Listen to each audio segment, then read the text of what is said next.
Cerita diawali dengan memperlihatkan seorang remaja bernama Liu Chunhe, kita panggil saja Liu, yang mohon maaf, Liu ini mengidap cerebral palsy atau sering disebut lumpuh otak. Sejak lahir, Liu mempunyai kondisi yang membuatnya kesulitan berjalan, bahkan menggerakkan tubuhnya sendiri saja terasa sangat sulit, sehingga Liu kini lebih banyak menghabiskan waktu bersama sang nenek karena si ibu meminta neneknya membantu untuk merawat Liu menjalani kehidupan yang tidak pernah mudah dari awal. 哎，你刚刚在天台上做啥子？ 我在看天。 Bersamaan dengan itu, kabar menyenangkan pun datang lewat telepon rumah di mana sebuah sekolah menerima Liu untuk menjadi guru di sana, sehingga besok pagi akan diadakan tes mengajar untuk menentukan apakah Liu benar-benar layak berdiri sebagai seorang pengajar atau justru harus kembali menerima kenyataan pahit. 他妈，你下周去死去，去不去？ Tepat di hari itu juga, ternyata itu adalah hari ulang tahun Liu, di mana si nenek mengajaknya berkumpul untuk makan bersama teman-teman grup paduan suara di panti jomponya. Bukan hanya sekedar makan bersama, tapi mereka juga merayakan hari pertambahan usia Liu.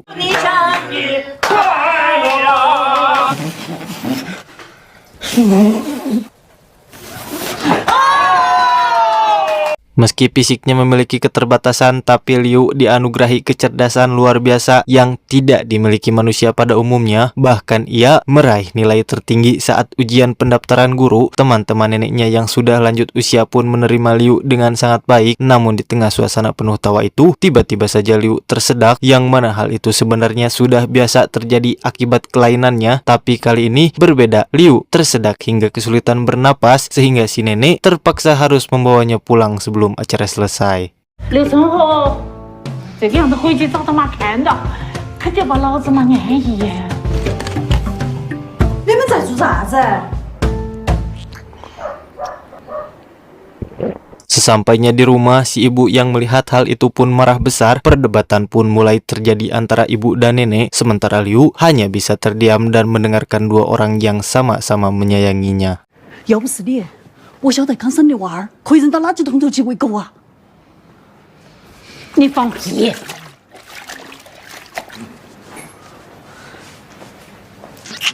Keesokan paginya setelah sarapan selesai, ayah dan ibu Liu langsung pergi bekerja, yang mana hal ini adalah kesempatan bagi Liu untuk keluar rumah bersama neneknya, karena selama ini si ibu melarang keras Liu keluar, bahkan keluar teras sekalipun, kecuali untuk sekolah dan rehabilitasi di rumah sakit.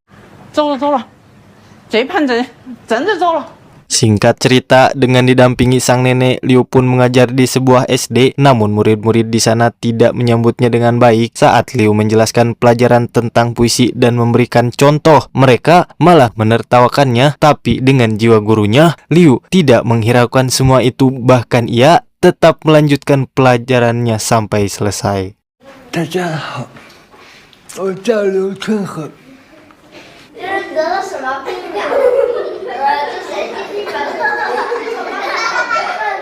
Sang nenek merasa sangat bangga melihat cucunya berdiri mengajar di depan banyak orang. Pihak sekolah juga sebenarnya puas dengan cara Liu mengajar, namun sayangnya Liu tetap tidak diterima, di mana alasan si guru menolak adalah khawatir kegiatan belajar mengajar tidak akan produktif karena kondisi Liu. Singkatnya, mereka ragu hanya karena keterbatasan fisiknya. Untuk menghibur Liu, nenek mengajaknya makan mie ayam di kedai kakek Diao, sekaligus mengingatkan hari latihan grup paduan suara mereka. Namun kakek Diao justru tiba-tiba marah karena saat acara makan malam kemarin, ia sudah meminta teman-temannya datang dan berbelanja di supermarket anaknya untuk meramaikan pembukaan usaha baru, tapi tak ada satu orang pun yang datang, sehingga rasa kecewa membuatnya marah dan memutuskan untuk keluar dari grup paduan suara. 老子明确告诉你，除非占老子条件，不然就好，老子愿你跟和尚转。 Singkat cerita, nenek dan Liu sudah berada di taman tempat mereka biasa latihan. Nenek dan teman-teman mengeluhkan kekurangan personil setelah keluarnya kakek Diao, sehingga tidak ada pemain drum. Mereka akan kesulitan, kebingungan mencari pengganti, sementara waktu menuju pertunjukan semakin dekat. 读书就那么翘嗦？连串串的，上火算球。等一下，还排开了嘛？我这儿有个虔诚的人选。 Dalam perjalanan pulang, di dalam bus Liu kembali mengajarkan satu hal penting, bahwa keterbatasan fisik bukan alasan untuk berhenti peduli. Saat melihat seorang ibu dan anak balitanya berdiri, Liu memberikan tempat duduknya, namun sang ibu terlihat melarang anaknya berbicara pada Liu, seolah keterbatasan itu adalah sesuatu yang harus dijauhi. 谢谢。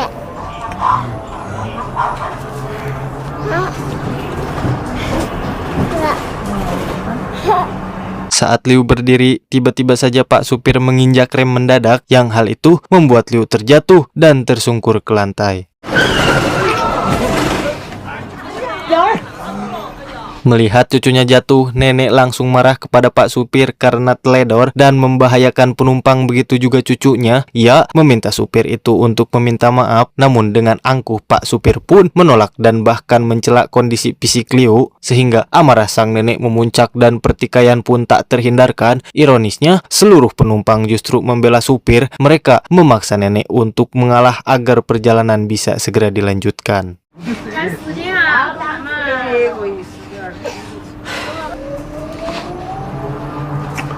Sesampainya di rumah, ibu Liu kembali memastikan anaknya belajar menulis agar bisa diterima di universitas khusus disabilitas yang telah ia pilihkan. Liu yang selesai makan lebih dulu meninggalkan ibu dan neneknya berdua. Di sini, nenek meminta agar kehamilan ibunya segera diberitahukan pada Liu, namun si ibu menolak dan memilih untuk menundanya. 怀孕的事你想啥子时候跟总统说？过段时间再说。 Nenek pun menghampiri Liu dan memintanya agar menjadi drummer di grup paduan suaranya. Awalnya, Liu menolak karena harus belajar menulis seperti yang diperintah ibunya, tapi nenek terus saja membujuk dan mengatakan bahwa ia sangat membutuhkan Liu. Kalimat itu membuat Liu merasa senang karena untuk pertama kalinya ia benar-benar dibutuhkan. 我们需要你。 真的吗？真的。那就给我来个架子鼓吧。 Keesokan harinya lagi-lagi pertikaian terjadi di taman saat salah satu anggota grup menertawakan Liu yang berusaha keras memukul drum. Di tengah upaya melerai, sebuah piring plastik tiba-tiba jatuh di hadapan Liu. Seorang gadis seumuran Liu yang sedang bermain lempar cakram meminta tolong agar piring itu dilemparkan kembali padanya. Dengan susah payah, Liu berusaha meraihnya di bawah kakinya, tapi karena terlalu lama, gadis itu akhirnya mengambilnya sendiri.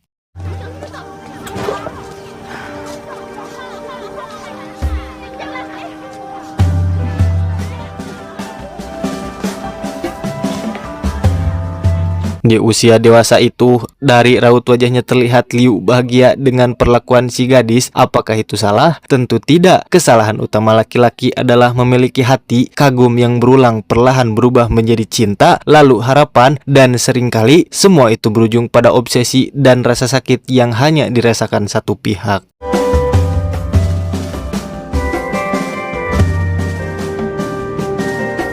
Singkat cerita, nenek dan seluruh anggota paduan suara dibawa ke kantor polisi untuk dimintai keterangan atas pertikaian tadi. Akhirnya, mereka berjabat tangan dan saling meminta maaf. Semua ini bermula karena nenek tak terima cucunya dihina. 对不起哈，是我先把话说拐了。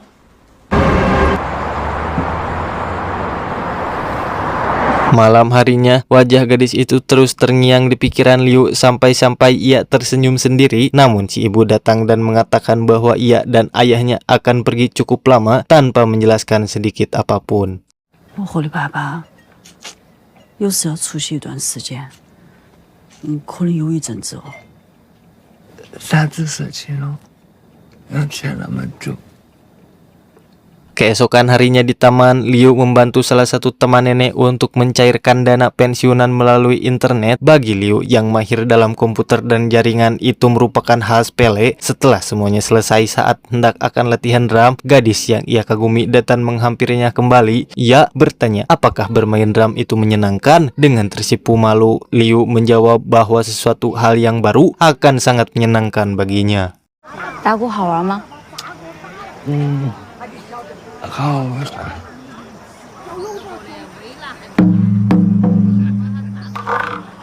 Tiba-tiba kakek Diao datang membawa drum dan ingin mengambil kembali posisinya. Mengetahui Liu adalah penggantinya, ia menertawakan dan meremehkannya. Namun dengan dorongan semangat dari gadis itu, Liu menunjukkan hasil latihannya sehingga diputuskan mereka berdua akan bermain bersama dan berkompetisi menentukan siapa yang terbaik.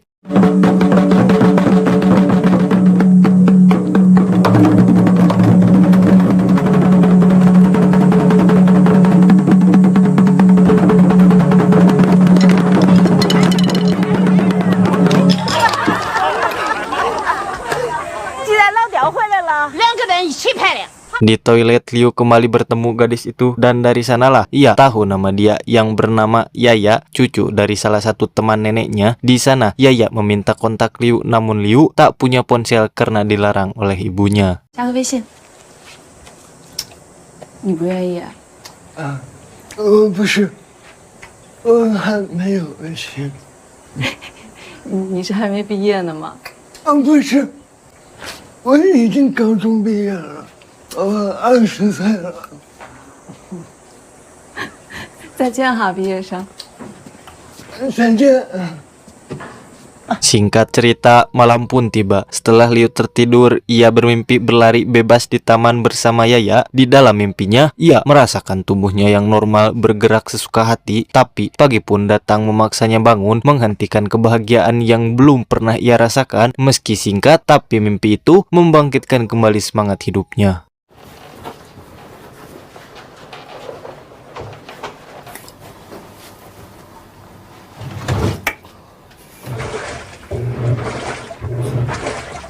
Saat sarapan, si nenek memastikan Liu memahami perasaan yang sedang tumbuh dalam dirinya. Liu justru mengatakan ingin melamar kerja di sebuah kafe, sehingga nenek yang selalu support apa yang Liu lakukan memberinya ponsel untuk digunakan sehari-hari.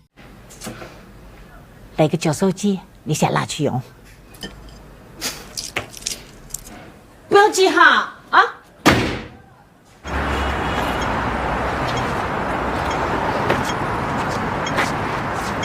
Setibanya di kafe, ternyata nenek diam-diam mengikutinya. Liu bertemu langsung dengan pemilik kafe tersebut. Ia ditanya soal kondisinya dan lain-lain. Sang owner menjelaskan pekerjaan di sebuah kafe membutuhkan IQ dan EQ yang tinggi untuk mengingat semua menu, harga, serta menghadapi berbagai tipe pelanggan. Dan dengan percaya diri, Liu menyanggupi hal itu. Untuk memastikannya, sang owner meminta Liu agar memperlihatkan cara ia berjalan. 好，可以了。 Seperti sejak awal yang sudah saya jelaskan, meski fisiknya terbatas, namun kecerdasan Liu di atas rata-rata. Ia bahkan mampu menghafal semua daftar menu hanya dengan sekali lihat, sehingga si owner dibuat terkesan pada ingatannya, namun tidak pada fisiknya. 其实我只想找个普通人。我是个记性很好的普通人。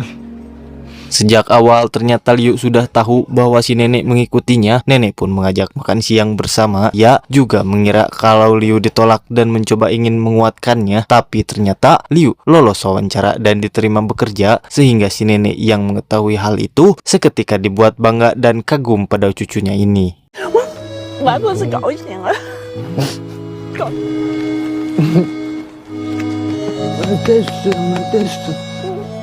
Singkat cerita, hari-hari pun berjalan seperti biasa. Yaya kembali menghampiri Liu yang berjalan sendirian, yang hal itu membuat Liu semakin bersemangat menjalani hari-harinya.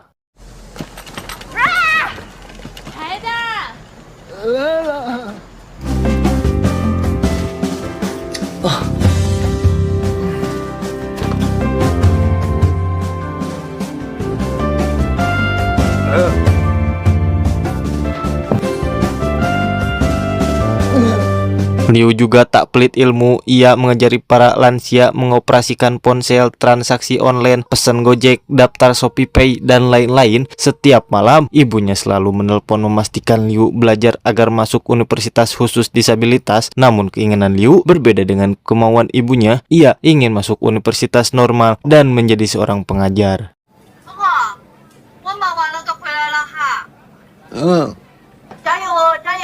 Suatu malam nenek mengundang grup paduan suara untuk makan-makan di rumahnya. Begitu juga dengan Yaya. Pada saat yang lain sibuk di dapur, Liu mengajak Yaya untuk kamarnya. Liu menunjukkan puisi yang ia tulis dan mengungkapkan perasaan terhadapnya. Namun Yaya menganggapnya mereka hanyalah sekedar teman biasa.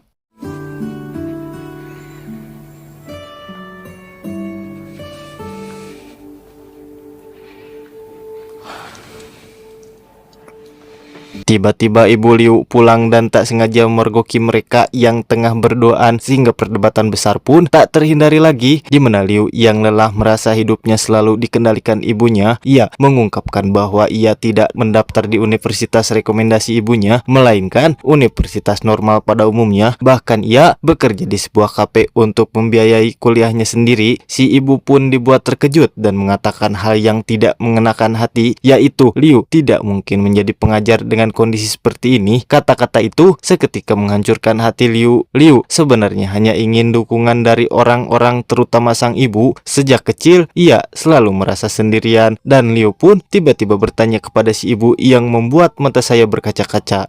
就算是给你发了录取通知书，那将来呀，你可以去当老师吗？我为啥子不能嘛？老师要站在讲台上，要面对那么多的学生和家长，你得行吗？人家正常生都还招不过来，人家为啥子要招你这样子的啊？好嘛，是哪个把我生成这个样子的嘛？小儿，我这样是因为哪个嘛？小儿，你敢不敢讲嘛？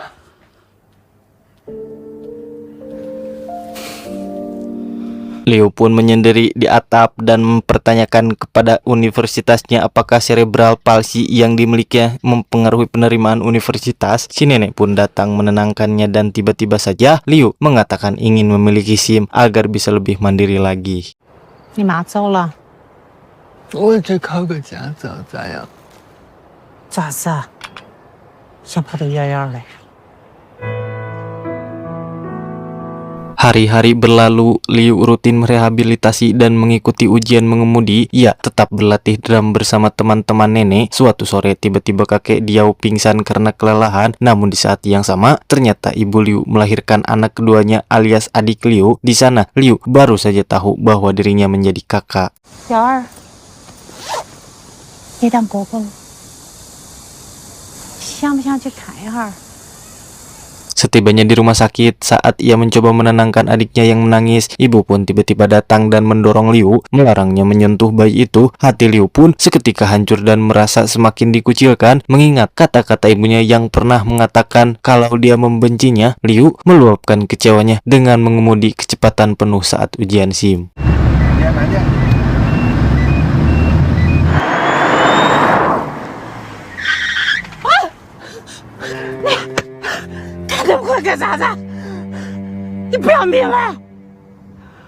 Singkat cerita, di tempat kafe tempat Liu bekerja saat ini, ia menciptakan produk baru seperti marshmallow atau permen Yupi lah. Sampai-sampai media TV datang untuk meliputinya. Namun ternyata owner di sana memanfaatkan kondisi Liu demi keringanan pajak dengan dalih memberi kesempatan pada pengidap disabilitas.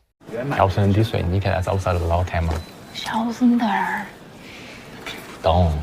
万一那个听到了呀。 Rutinitas terasa menyakitkan, hanya Yayalah yang menjadi cahaya baginya. Ia selalu menerima untuk mendengarkan keluh kesah Liu. Namun pada suatu momen saat Liu mencoba menggandeng tangannya di keramaian, Yaya menolak juga melepaskannya dan langsung pergi saat itu juga.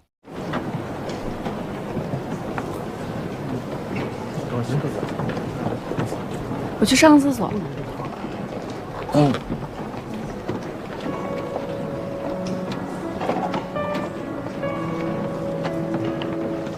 Setibanya di rumah, Liu menunjukkan permen buatannya pada si nenek untuk diberikan kepada ibunya. Namun si nenek memberitahu kalau ibunya tak bisa memakan makanan manis karena gula darah yang tinggi. Dalam keadaan bingung, stres, depresi, dan hilang arah, Liu memutuskan untuk memakan semua permen buatannya itu, bahkan memasukkan bungkusnya ke tenggorokan untuk mengakhiri hidupnya.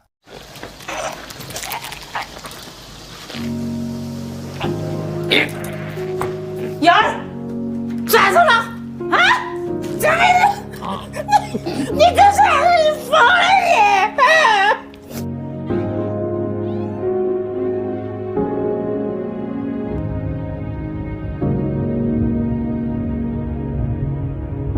Di antara hidup dan mati, ia teringat masa kecil saat ia bersembunyi bermain petak umpet bersama orang tuanya. Ia mendengar orang tuanya berkata hidup mereka mungkin lebih baik jika tidak menemukannya. 最主要是找不到他，我们的生活能不能好过点？ Liu pun tersadar yang kini berada di rumah sakit. Ibunya menangis dan meminta maaf atas perkataannya waktu itu. Ia takut anaknya yang kedua ini mengalami hal sama seperti yang diidapnya.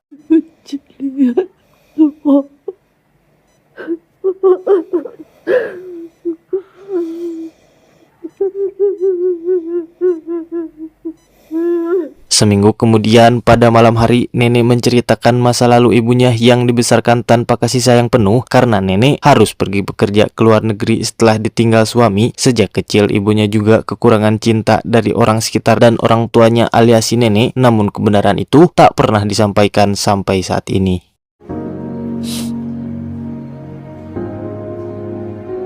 Keesokan paginya sebuah paket datang yang entah dari mana asalnya, namun ternyata paket itu berisi surat diterimanya Liu di universitas yang dia inginkan dari awal. 你出师范大学，刘老师。 Hari pertunjukan pun tiba. Di stasiun saat akan pergi, Liu melihat Yaya dari kejauhan. Ia tak lagi mendekat dan hanya mengaguminya dari kejauhan. Namun hal lain pun terjadi ketika si nenek memberitahu mereka bahwa pertunjukannya batal karena pertunjukan itu hanyalah penipuan. Namun bersamaan dengan itu, PT Bus Suchan mengundang Liu untuk menerima penghargaan atas kritik dan sarannya setelah insiden bus waktu itu. Ia diberi kesempatan naik panggung dan memberi motivasi bagi para disabilitas di luar sana. 再渺小、再破碎的个体，那都是完整的我。 Kisah ini berakhir dengan Liu yang kini mahir mengendari mobilnya sendiri. Ia berterima kasih kepada si nenek atas dukungannya selama ini. Kini Liu meminta neneknya membiarkannya mandiri karena kini saatnya bagi Liu untuk merawat nenek dan keluarganya.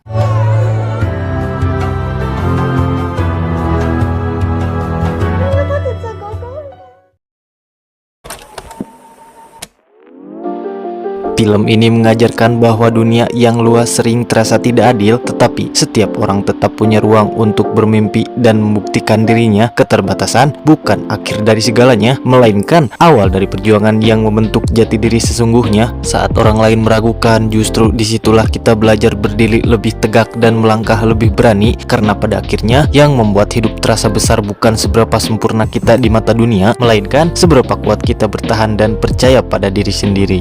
Pesan yang bisa kita ambil dari film ini adalah keterbatasan bukan alasan untuk berhenti bermimpi.